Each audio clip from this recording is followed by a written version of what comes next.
Joined with me today is actually a very special car.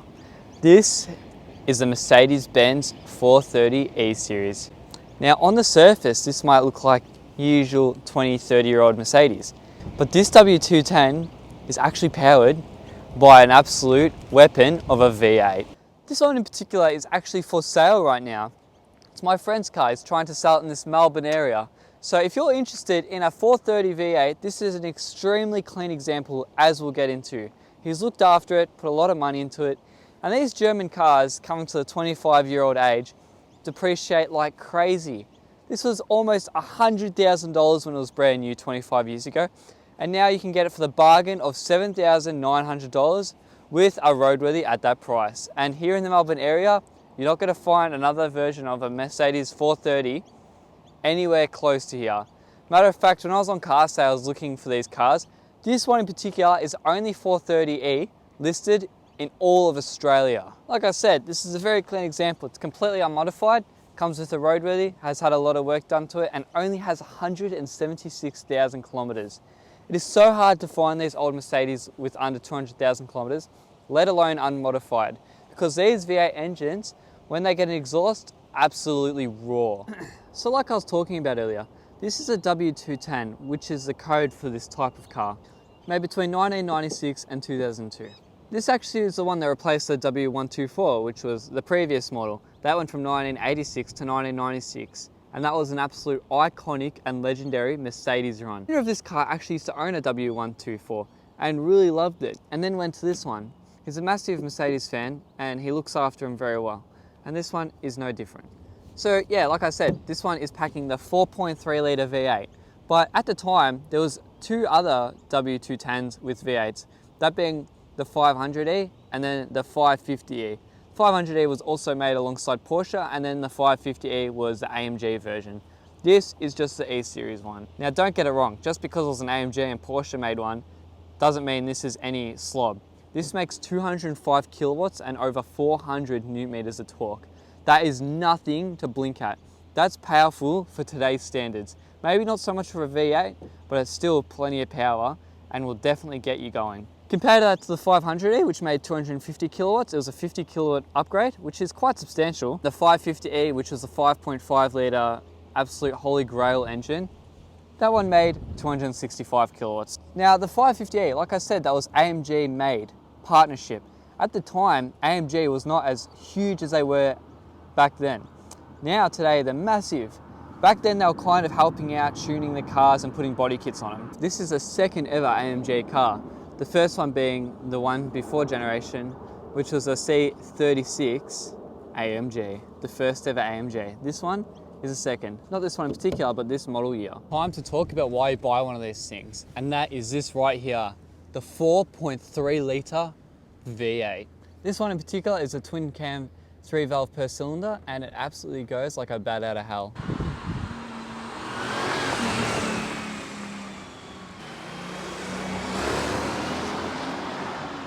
From the V8, it goes to a traditional 5-speed automatic, which I will admit is more on the comfort side than performance, and you can definitely tell that driving, and it is also rear-wheel drive with traction control.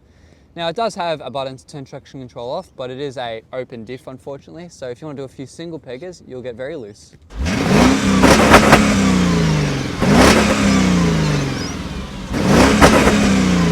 Like I said, this is a 4.3 litre V8 and it makes 205 kilowatts, 400 newton meters of torque. Now, that's actually quite a lot because it's German. German cars have this way of pulling power out of naturally aspirated cars like no other. I personally drive a 1992 Ford Fairmont. That's a 4 litre inline 6, only 300 cc smaller, and it makes 150 kilowatts. Now, I know this is a V8, but the V8 of the same year, the 5 litre V8, which means it's 700 cc's bigger than this, only makes 165 kilowatts. That's down 40 kilowatts and up 700 cc's, and it drinks way more fuel. These things are amazingly efficient. Now, it's nothing crazy speed. This is meant to do 0 to 100 in 6.6 seconds, which isn't bad. And back then, that was quick. That's still fairly quick to today's standards. But the power and the 0 to 100 time of this, you can see in a brand new Golf GTI, which is only a 2 litre engine. But back then, that was fairly impressive. Now, as you can see, this is a massive car, and it weighs a lot, almost 2 ton. And because of that, here in Melbourne, Australia, you have P plates when you're young for 4 years of driving. It restricts the cars you can drive because of the power to weight ratio. But because of the sheer weight and volume of this car, the power to weight ratio is actually safe for P plates to drive at 133 kilowatts. So it's fairly fast, and it's a V8 plus you can drive it on your Ps. Like I said, it's actually quite efficient. If you're cruising on this on the freeway, paired with that nice, comfortable gearbox, you'll be able to get below 7 litres per 100 kilometres on the highway, cruising at 110 k's an hour, because the RPM is just so low. We'll get into that later when I drive it. But where a V8 like this struggles is around the traffic, city, suburban area, where you're driving every day. That's when it's going to get the shitty fuel economy, 10 litres per 100 kilometres, and that was 25 years ago. You're probably not going to get that average anymore. And that's the only downside of these cars. The V8s are built for those long highway trips. You'll go around Australia and back, built for the Autobahn in Germany.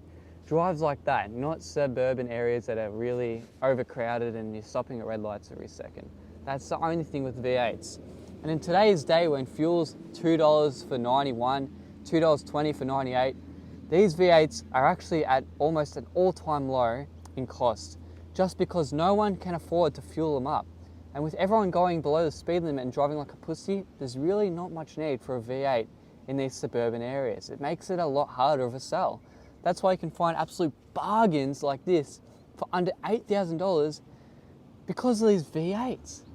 In what time are we living where V8s are destroying the value of cars? It is absolutely absurd. It all starts at the front with the exterior. These iconic quad headlights, the first generation of Mercedes to feature this.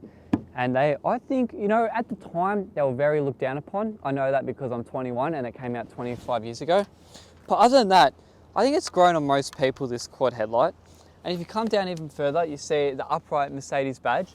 That's another thing that is very luxurious and iconic to Mercedes. You see all cars have it at the front, not Mercedes. Then of course you have this huge grille. It's all with purpose, unlike these new cars, and there's a massive radio cooling that V8 behind it. But other than that, all these lines, it sweeps all through the bonnet, and it just makes for a beautiful design, just flowing through the air as you cruise along. Moving upwards on the car, you'll see the windshield wiper. Nothing crazy about that until you turn it on. It's a mono windshield wiper. And you see the way it moves? Isn't that the most over-engineered thing you've ever seen? There was no need to do that. But how cool. And they did this for ages, these mono windshield wipers, and they work. Fantastic. Oh my, the interior. First things first, can we just appreciate the sound of these doors?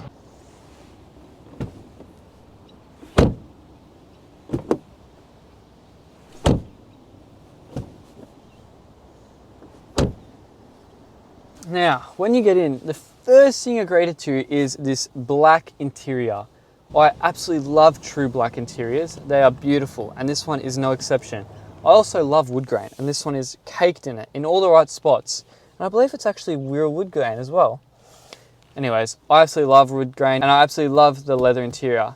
Now, as you'll see, this one has aged extremely nicely. The steering wheel has aged nicely. The dashboard is really nice, the seats are beautiful. That's because these interiors were made to last. It's made with really quality material. You see today a lot of Korean cars and even Volkswagens, their leather just gets shiny and shit over time, over a few years only. Even Teslas always have their leather peeling. This one is 177,000 kilometers and is perfect. I can't believe it, how well this ages. And it's just a testament to Mercedes and how well they look after their cars and how much they want them to last for ages. Some funny things in this car, which I think is pretty cool. Remember, it's 25 years old. You have your seat adjusters on the right hand side here. And funny enough, right next to the seat is this thing that looks like a steering wheel. And that, sure enough,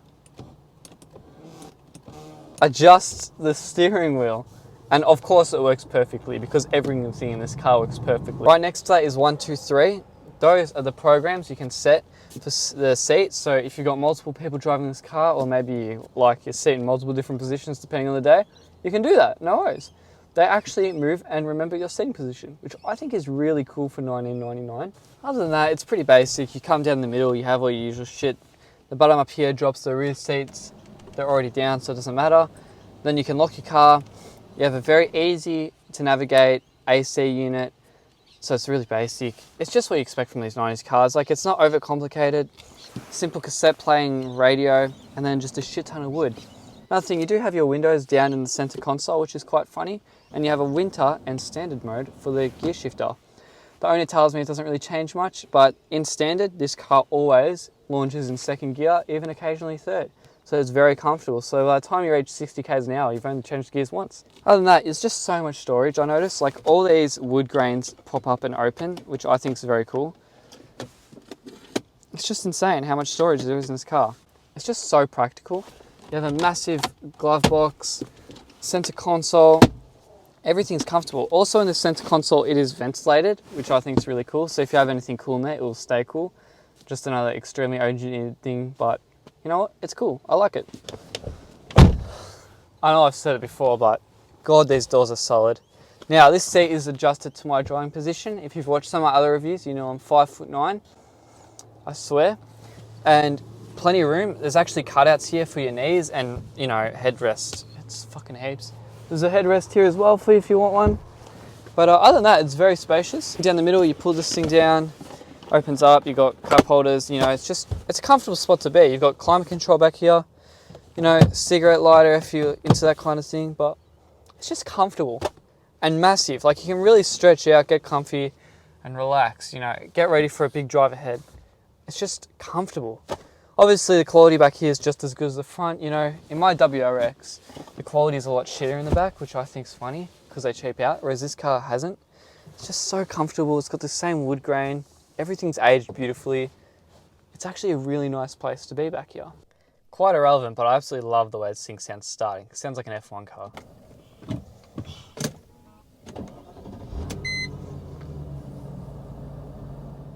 This is always my favourite part of the review, driving the car. You know, that's why you buy the car. I'll be the first one to admit, I drove it here like an absolute pussy to the spot I film cars. Didn't even take it past 2,000 RPM once. Cruised. Then, as I just did those drive-bys for the camera, I realised this thing is an absolute fucking weapon. Weapon! Once these V8s get a bit of air, fuck. Bat out of hell. You ever think 200 kilowatts ain't enough? Drive a V8 with one. Around town, you know, you can't even feel it shift. I literally did not even just feel it shift. Going over speed bumps, you know, nice, gentle, easy. You don't feel it, you don't hear anything. You can't even hear the V8. It's amazing how quiet these cars are. You wouldn't even know. You'd think it's electric. It's just so quiet, comfortable. This is how it gets its good fuel economy when it's on the freeway. It just sits at low RPM like this. But wow, it's just so quiet in here. I'm so used to yelling to the camera there because I drive shitboxes. I just reviewed a Toyota Hiace from 1992 and I was yelling here because the gearbox was so loud. Everything was loud. But you know what? You go down a gear, I'm doing about 30, and you gun it. Wow. Wow. Wow. You know, 200 kilowatts might not seem like much, but it's the torque figure. 400 newton meters. That's so much torque. I'm just turning onto an 80 zone here, so, you know, I'm going to do the same thing again. Start low gear. I'm just rolling onto it. Just roll onto it. Wow. I swear I was just rolling onto it, not even taking it super nice, gentle and easy. And I just got up to 80 like that. Only to 80, I don't speed, but what a machine. 80, just like that, rolling into it, nice, gentle. I'm not trying to push it. Unbelievable. Now I'm doing 40, just cruising onto it. What a machine. Mercedes knew what they were doing with this. You know, I'm going around a roundabout here. It's peak hour almost. So much visibility in this thing. It feels like a tank. Like, these roads suck, but you don't feel anything. It's so comfortable and quiet. I know I've already said it, but like, this car's huge and spacious, insulated. You can tell it's built properly. Everything just feels nice. Currently I'm cruising at 60 and you don't even know it's a V8. Like, it's just so quiet. The gearbox is so butter. You don't even feel it shift ever. But I think it's too smooth. You know, a V8 like this, like, I know it's a classy car, but I like the raw experience. This car is just so smooth. I couldn't imagine what this would be like with a V8 manual. I would love a manual V8 like this, but it's just smooth. This car was built perfect for the target audience of businessmen with money who just want a bit of power, don't have to worry, can afford the fuel, and don't give a shit. This gearbox is perfect, and it's standard the test of time. Coming to some windy roads, I'm going to turn traction control back on, even though I don't plan on sending it, just in case. You know, I'll have a bit of fun with it. There's a very tight, windy roads. A lot of body roll. The steering's very vague as well. It's not precise at all. No response in the steering at all, but, you know, it's not bad. Considering this vehicle is literally almost 2 ton, you know, this is a very tight corner here, and I'm doing 40. You know, it is a lot of body roll, but, you know, it's fine. The wheels aren't screaming. It's cruising just fine. Like, if you want to take it around a few back streets, it's not the best handling car, but it does it well. It throws its weight around well. Some fat bastards you see, you know, they're fat, but for some reason they throw their weight around well. Like another corner, you know, it is a bit of a boat, but it's not bad at all. Like, it throws its weight around really well. But it is a boat, don't get me wrong. But now, coming out of the corners onto the straight, just want to get on it a bit. Roll into it, you know, the gearbox is smooth. You don't even hear it really. Bang, no worries. So smooth. Unbelievably smooth. The car doesn't have a sport mode because it doesn't need one. That's as simple as it gets. Now, I will say, if you feel like an absolute boss with the Mercedes emblem up there, you can see it at the end of the hood. It feels pretty cool. But that's about all you can see when it comes to the end of the hood. When it comes to parking this thing, forget about it. I had to run in and out of a shopping centre because I forgot some camera equipment. And let me tell you, parking this was a nightmare. The boot is so long, it's so hard to judge where it is. There's no help. If you're coming from a hatch or even a wagon and you're used to being able to see the end, or a van, impossible. You really need to get used to it. And obviously this doesn't have any things to aid with parking. There's no reverse camera sensors, so you're really on your own. And you don't want to hit anything, you know. Car this clean, the last thing you want to do is back into something. But, you know, it does have nice features, like when you chuck it in reverse, that mirror over there tints down, which I think is really cool to see the curb better. But other than that, you know, it just drives smoothly. It's pretty easy. Just parking. It's a big car. It's what you expect. All right, I'm heading onto a freeway now. This is where the car excels at. I'm going to roll into it, nothing crazy at all. Rolling into it and go on. Wow. Whoa. Jeez. Oh my god, the brakes are good too. The brakes are good. Wow, what a machine. I'm not making this up, you know. I don't drive fast cars. My WX is 260 kilowatts. I think that's very fast, especially for my expectations. Wow, what a machine this is. Just the low end torque is bang. No turbo low because it doesn't have a turbo. It's just bang, bang. That V8 sound, it grumbles. You can make this as quiet as you want. Once you're sitting at fucking 6,000 RPM, you're not quieting this beast down. But now I'm sitting at 80 kilometers an hour at 1600 RPM, cruising. When I get onto it a bit, because we're going up a bit of a hill, it doesn't downshift like every other car. I almost play the game of try and make it not downshift, you know, and stick in fifth. But it's totally fine, it's quiet, it's so comfortable. This freeway sucks, this old Calder freeway, but it's totally fine. You know, that's it for this car. This has to be one of my favourite cars I've ever reviewed, and I say that about a lot of cars, but I love it. I love the power. It's just effortless. This is probably the torquiest car I've ever driven, and it does compare a lot to my Fairmont, which will be reviewed very soon. I'm still trying to get that on the road, but, you know, needs a manual. I understand what this car was built for and the people it's built for. Needs a manual. I'll say it again and again. Car like this with a V8, you'll love a manual. I think the owner of it would love a manual too. Now remember, this is for sale in Melbourne area. I'm just going to go through some quick modifications. Not that it has much. It has upgraded wheels, And so they're the factory ones, but they're from a later car, I believe. It'll all be listed in the ad. He's also done the engine mounts, so it just drives so smoothly. All these bushings in the car feel immaculate. I don't know if he's changed that, but it just feels great.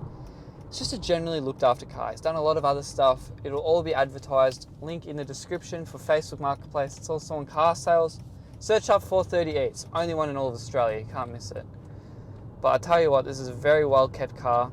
I'm completely unbiased driving this. I just think it's a beautiful machine. They just don't make them like this anymore. I love it. I absolutely love it. Needs an exhaust.